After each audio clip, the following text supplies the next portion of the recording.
does Judaism teach you to love your enemies? Okay. Well, all eyes are on me.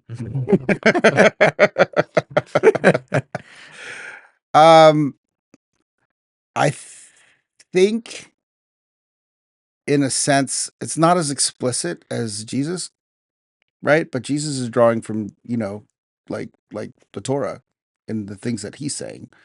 Um, I th- I think it it definitely focuses on mercy, right? Particularly for captives. There are like lots of rules, about like how you had to treat a captive slave, right? Um, I think it's also important to look at what happened after the Exodus. So there were Egyptians that left with the Israelites, right? It's called it says it was a mixed multitude. It wasn't just Jews leaving. It was Egyptians leaving and following the God of Israel, and going with them and crossing over into the land with them. So I think that like Judaism is all for absorption, right? I think that Judaism is like you look at it and you say, okay, if you are willing to um, uh, like worship the God of Israel, then you can become part of Israel, right? But if it's not necessarily like, all right, it's not necessarily the most like, oh, and by the way, the nations, um, you can live among us, but we're going to accept all of your ways, particularly, in the Old Testament. I think modern day Israel is a lot more like that, but because it has Muslims in it and Christians in it. But I do think that, depending on who's control, you know what I mean? Who's in control of the levers at any given moment, or what government is in place, you have like a lot more friction between those factions. So our Torah portion for the day is Exodus 23, verse 4. It says, if you meet your enemy's ox or his donkey going astray, you shall bring it back to him. Right. If you see the donkey of one who hates you lying down under its burden, you shall refrain from leaving him with it. You shall rescue it with him. Yeah, I mean, like, it's a beautiful verse, I would say. But also, I mean, speaking purely from Muslim perspective now, because there are some confusions, right? When they talk about Old Testament, first of all, not a lot of Muslims read Old Testament, right? Not a lot But of people read the Old Testament. Not a lot of Jews read it. well, let's okay. They A don't lot call of it, they people. don't call it the Old Testament either. Yeah, so whoever reads it, they come with an allegation that Judaism is embedded in this colonialistic mindset that the Old Testament talks about killing towns and taking over and slaughter every single person out there and so on and so forth. So you both of you are experts in Bible, and Old Testament is part of Bible, right? So how do you see that? I want to have an answer on screen. Well, I have an answer, but you go ahead.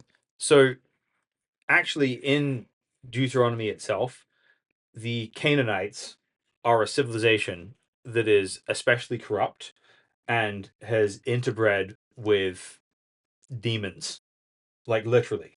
So there's this group called the Nephilim, which are the descendants of angels, fallen angels who've rebelled against God, who have mated with human women and have produced giants. Huh. Interesting. So which actually Josephus talks about, right? Yes, Yeah. basically every ancient culture talks about this. Every ancient culture talks about it. The Babylonians, and there are artifacts like beds, like yeah, they're beds, the Babylonians called them the Anunnaki, and so it's not just against regular humans. You have a human civilization that has courted the demonic world in a very, very unique and dark way. Mhm. And the civilization was covered in child sacrifice as well to gods like Molech, where you'd burn your child alive Right. in order to offer to the gods. Right. And so God, who has the right to take anybody's life at any point because he gives us life, right? God cannot murder anybody Mm-hmm. because God controls everyone's life. God, And if he takes a life, it's because in the most just way possible, right? Like, because he's the only one capable of delivering that justice. yes. So God sanctioned as a judgment the erasure of the Canaanite civilization as unique evil in the same way he wiped out the previous world with a flood. The same way he wiped out Sodom and Gomorrah. Right. Now, if you a Muslim believes in God destroying Sodom and Gomorrah, like, the problem is not with God taking anyone's life or judging anybody. The problem is the problem becomes, well, when are humans allowed to do that? And the way the Tanakh, the Torah, is structured is that this is a deliberate judgment from God that the people of Israel were supposed to carry out, but it gives an explicitly different command when it's talking about nations who are not part of the Canaanites. It explicitly says, whenever you're fighting somebody who's not these people, you go, you if Gotta make peace. you offer terms of peace. If they don't make peace with you, surround the city, and then if they when you defeat them, you put them to forced labor, which doesn't mean importing them all and making a slave population. Right. And then on top of that, there are a lot of rules in dealing with those Yes. people and Like how you can treat them. Yeah, like So, you can marry a captive woman. You cannot take her as a sex slave, right. for example. So the sex slave concept is concubine is not in. As You know- concubine is, but not like forced sex slavery. You have to treat that person like, if essentially if you're taking the person like a wife, then you have to treat them like a wife, right? Like you have to provide for them, you have to treat them fairly. If you stop treating them fairly, you have to release them. Yeah, That kind of thing. And if you decide, and so you'd have to wait 40 days. And if you decide at the end of that 40 days you don't want to marry that woman, you have to let her go free and she lives wherever she wants because you've humiliated her. Right. So the rules for warfare that are normative, and this doesn't require any interpretive work, by the way. Mhm. This just requires you to read it all the way through. It explicitly outlines Explicit. this. Right? This isn't. It's very clear. It's very clear. So those things are a specific time under the prerogative of God that no human can pick up and take those again. So, for example, if modern Israel wanted to apply the verses about Canaan to Gaza, they'd be doing that improperly. Right. Because it's not the same thing. You need to have you need to have an explicit divine sanction from God Himself for that, and nobody claims that's happening. So let me add one thing too, though. The other thing is that the concept of the land, and Israel being in the land, is that it's God's land. Like it's His, and He's like it's a good land, and I'm giving it to you.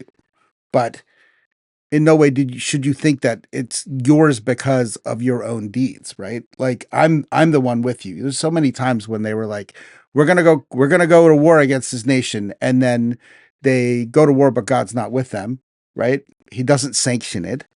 He doesn't want them to go to war with those people. He doesn't want them involved with it, and it doesn't work. They get beaten back. They suffer huge and humiliating losses. And I think that, in terms of the commandment that you read earlier, right, from Exodus 23, the things that happened to Israel happened because they didn't listen to those things, right? They were removed from the land because they didn't listen to those things. So God held them accountable. So regardless of whatever land that they were given, or whatever God commanded them to do to the Nephilim and their descendants and all that other stuff, the truth is, when they strayed, right, He judged them. So He used them to judge the sin of the other nations and the practices and the occult practices and all that other stuff. But then when they did those things, or when they didn't listen to Him, He judged them, right? So he's the one that you're looking to. And it kind of goes back out to that question of like, what's a Christian government, right? The government isn't necessarily inherently Christian. It's the idea that it's a nation that follows after God, right? So you want His blessing, so You do the things like you follow after him in relationship, and he blesses you for those things. And there's only one nation that God ever had a covenant with. It was Israel, right? God doesn't have a covenant with America. God doesn't have a covenant with Canada. He doesn't have a covenant with Europe. None of those things. So the land of Israel is a very, that whole like Holy Land area is a very specific thing between God and the Israelites. So And he holds them accountable. So that's what I would say. my question, since we talked about land, and land is a promised land, right? That's the term used in modern world. So what encompasses in modern day of promised land? Because then this stirs a big debate here, that do you inheritedly have a right over a piece of land that is being used by other people over generations? So there are things in the Bible which are absolute. For example, property rights of the individual. Mm-hmm. Those are things that should be respected. And even in history, when the greatest extent that Israel ever was in history was under King David, and that went all the way to Damascus, down to what's called the Brook of Egypt, which is probably somewhere in Sinai. Mm-hmm. And David ruled over all of Gaza as well. When David ruled over all of Gaza, he did not remove the Philistines from the land. Right. He was a benevolent overlord. They maintained their own culture, and they maintained their own people. They kept their distinct identity. Right. So were allies and friends once ruled by David. So even in he even had a Philistine like advisor. Yeah. Right. So one of his top generals was a Philistine. Ittai the Gittite is his name. So whatever the extent of the land, let's say some miracle happens and Israel gets complete sovereignty over every aspect of that. That wouldn't be a license to deport a ton of people and do that. But here's what I would say, and we need to close, but I want to close with this. As you look at biblical Christianity, and here I'm including the Torah and I'm including the New Testament as well, there's all sorts of things that we'll read about, like loving your enemies, seeking peace with everybody, being kind to those who hate you, which seem impractical. They seem like a really, really bad idea if you want to have security for your people. Mm-hmm. And I think both Palestinians and Israelis are both going to turn around to those concepts and say, yeah, this is not the real world, guys. And the reason they're turning around and doing that is because their entire religious worldview is compensating for the absence of God, not his presence. If you have the true and living God on your side, you can do things like take a day off work and rest once a week. You can do things like show kindness and mercy to your enemies. Why? Because you know that you have something far stronger on your side than your enemy. And the most important thing in every aspect of your life, the key to your entire future is entrusting God himself. So it's not about the quality of your enemies. It's not about all of that. Showing humanity and showing love is because God wants you to trust him. And when you trust the true and living God, he will take care of you. There's a proverb that says, when a man's ways please the Lord, he makes even his enemies to be at peace with him. Right. So, that's that. Well, guys, thank you for listening to Christ and Caliphate. We will be back next time.